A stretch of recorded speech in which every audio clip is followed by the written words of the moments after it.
It was a day of momentous and historic firsts as the world watched Barack Obama sworn in as the 44th President of the United States. The multitude followed every moment of the day on huge monitors. Before facing the massive crowds, Obama stopped by the White House. Yes, sir. President Bush called out "Sir" as the president-elect climbed out of his limo. The Obamas were greeted warmly on the portico of the White House by President and Mrs. Bush. Michelle Obama had a gift for the First Lady, telling her, "This is for your new home." It's a journal inscribed with today's date and a pen. They posed together for pictures, and as they entered the White House, President Bush could be seen giving his successor a friendly slap on the back. By 10 a.m., the National Mall was packed with a sea of humanity, estimated at 2 million people seeking to witness history being made. Vice President Cheney left the White House in a wheelchair because he had pulled a muscle packing his belongings. The two First Ladies emerged from the White House together, followed by the two presidents, who rode side by side in the motorcade to the Capitol for the inauguration.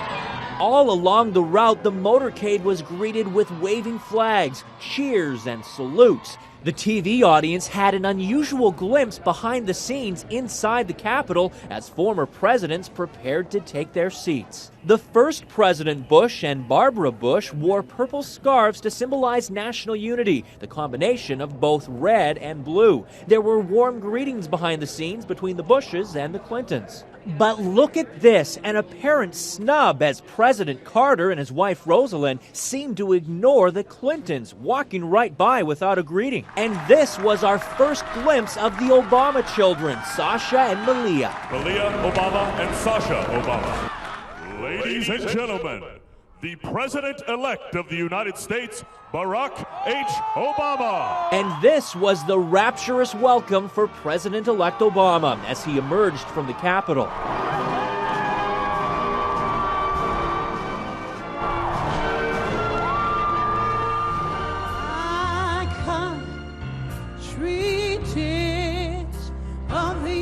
Aretha Franklin sang "My Country 'Tis of Thee" as the atmosphere of electric anticipation mounted among the crowds. The nation's first Catholic vice president, Joe Biden, took his oath of office. That I will support and defend the Constitution of the United States. And then a moment to be etched in history. America's first black president took the solemn oath of office on the Bible held by Michelle that Lincoln used in his inauguration. There was a moment of nerves as the Chief Justice flubbed the words of the oath of office. I, Barack Hussein Obama, do solemnly swear That I will execute the office of President to the United States faithfully.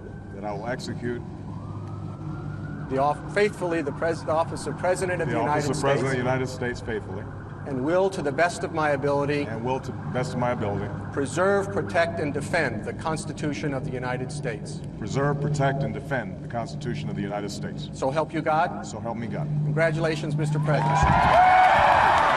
As "Hail to the Chief" and cannon fire echoed across the mall, there was a thumbs up for the new president from daughter Sasha and a hug from her sister Malia. Thank you. In a somber inaugural speech, President Obama challenged America to reunite to meet the tough challenges of the future. Today, I say to you that the challenges we face are real. They are serious and they are many. They will not be met easily or in a short span of time. But know this, America, they will be met.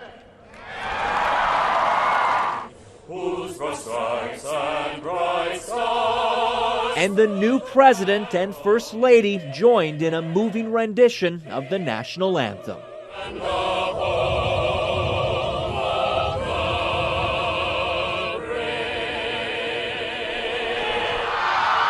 There was a triumphal parade back to the White House with the Obamas walking Pennsylvania Avenue, acknowledging the ecstatic support of the crowd.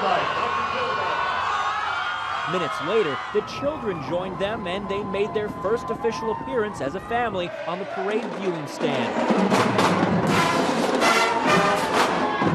Then it was back to the White House and the hard work of leading the nation begins.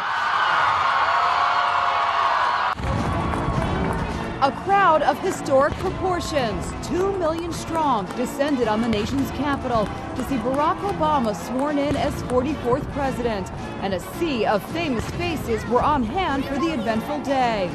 There was Obama's #1 supporter, Oprah Winfrey, with best friend Gayle King and longtime love Stedman Graham. Beyonce looked beautiful standing between P. Diddy and husband Jay-Z. Dustin Hoffman was on hand, and director Steven Spielberg was bundled up in a scarf. Boxing legend Muhammad Ali was there to witness history, and so was basketball great Magic Johnson. And Aretha Franklin wore quite a hat. That's Ashton Kutcher and Demi Moore showing us their tickets. That is the best thing I could possibly buy today. Actor Tim Robbins played with an Obama hand puppet. The country's most famous political power brokers were all present. All 4 former presidents were on hand. George Bush Sr. was limping and carried a cane. The Bush twins Barbara and Jenna looked lovely. Michelle Obama arrived with Laura Bush. New first daughter, 10-year-old Malia, had her ever-present camera to take pictures of Dad's big day. Security was extraordinary. An army of police kept the peace. The sea of people was in good spirits, and chants of Obama filled the air. The mood for some turned from elation to frustration as the long wait for access to the National Mall stretched on and the crowd started to chant, "Let us in, let us in." Cops struggled to control the chaos. I will need to see your silver tickets in the air! This man gave up after waiting for 3 hours to get in. There were people pushing fences over and running over to the USS Grant statue, and people getting hurt and stuff. And this ticket holder was in tears. We work for a labor union and walking, and this is not right. Let's move it. April Woodard was in the thick of it. I think this is as close as I'm going to get. I'm supposed to be over there by the field, but right now they've blocked it off so we can't get any further. It took her nearly 3 hours to make her way 5 miles through the crowd. Deborah Norville inched along through traffic with Missouri Senator Kit Bond. I have never seen the crowds and the enthusiasm that we've seen here. Next stop, inauguration! Security was tight for everyone. This video is from Deborah's own video camera, shot from her seat near Obama. An incredible view of the sea of humanity Obama saw when he took his historic oath of office. And God bless the United States of America. The whole world stopped to watch Obama's historic swearing in. Here's our Megan Alexander.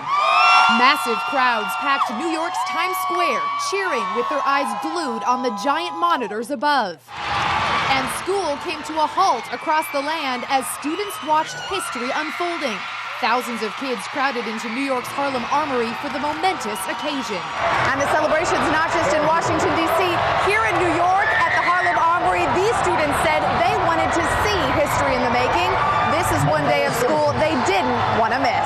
Barack H. Obama. The event was carried live at an IMAX theater in Los Angeles. Do solemnly swear. In homes throughout the USA, people gathered with family and friends for viewing parties, like this one hosted by Penny Johnson, who played America's first black First Lady on Fox's show 24. This is so special. Words can't describe it.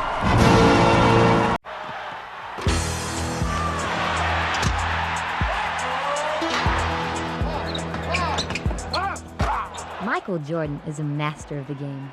He led the Chicago Bulls to their first ever championship and was named the NBA's most valuable player. His miraculous ability to put the ball in the basket, however he shoots it, is awesome, even to him. It just happens. It's just instinctively it happens, and I amaze myself as much as I try to, or as much as I amaze everyone else. Jordan makes almost $11 million a year, only about a third of which comes from playing basketball. Where he really cashes in is with commercial endorsements. Better get your whole grain. I bet eat my Wheaties. In a time when sports figures keep finding themselves in the midst of scandal, here's one athlete who's the darling of Madison Avenue. They portrayed him as a child's best friend. Like Mike, if I could be like Mike. Education's biggest supporter. Don't be stupid. Stay in school. And a parent's bundle of joy. Think Mom would like me in these? Maybe. And as if there's not enough of Michael Jordan to go around, he's even been turned into a cartoon superhero. Michael Jordan seems almost too good to be true, and he knows it. That's probably one of the disadvantages of being a role model for so many, is that every move you make, it's got to be the right move. And if it's the wrong move, then it can be misinterpreted in the wrong manner. I went to Chicago to see him, curious to know, does Michael Jordan the man live up to Michael Jordan the role model? Everything I found out about him says yes. This is, after all, someone who, after going pro, spent summers to finish his college degree. I was very fortunate that my parents really taught me what was right and what was wrong. His mom and dad still follow him to games, just as they did while he was growing up in North Carolina. He's a very private man who keeps his wife and two small boys out of the limelight. To Michael, basketball isn't everything. You have do a lot of charity work. I started receiving criticism for not giving back enough, and I guess maybe that's because I don't publicize a lot of things that I try to do in terms of giving back to the community. It's just something that I don't seek publicity for. The Michael Jordan Foundation, run by his mother, has made a big impact on the many children's charities it supports. When you focus and achieve, always try to pick up the underdog and help them to believe.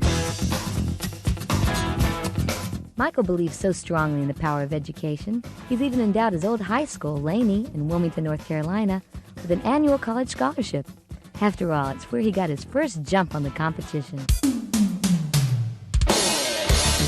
I bet you never thought you were going to see me on the other end of this bar. But actually, a lot of us grew up playing basketball when we were kids. I played for 9 years competitively in my home state of Georgia. The sad thing is, not all of us could go on to become basketball stars. And in high school, it's tough to tell who's going to make it and who's not. Do you know who Leroy Smith is? No.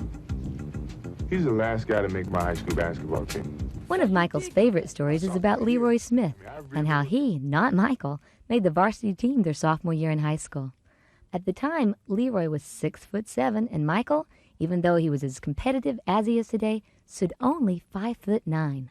He was just hurt, and I said, you don't give up. You go back in there and you try again. You don't give up, you give it your all. It helped me deal with a lot of things, and I matured at that time, and I've just continued to look back on those situations and prosper in life today. Michael Jordan won a gold medal in the 1984 Olympics and is committed to playing the Summer Games next year in Barcelona. But he still has an Olympic dream for his close friend, Magic Johnson. I know he still dreams of playing in the Olympics. Yeah, I think that's the only dream that's eluded him in his whole career, which, his career's been unbelievable, but I think that's something that he would have come out of retirement to do. I just want to say that I'm going to miss playing, and I will now become a spokesman for the HIV virus. He's very strong individually, and he was a lot stronger than I was when he actually told me, and that really helped me overcome what he was actually telling me. The day I talked with Michael, this book began making the rounds. It's a gossipy chronicle of a year in the life of the Chicago Bulls, accusing him of not being a team player and demanding special treatment. The book is basically something, it's for profit, but this is one of the negative things that I say, that you have to look at it in a positive sense. You just continue on down the road as you have, and it's not going to affect me. I just hope it doesn't affect us as a team, and I don't think it will. Good or bad, just accept life as it comes, and try to enjoy it as much as possible.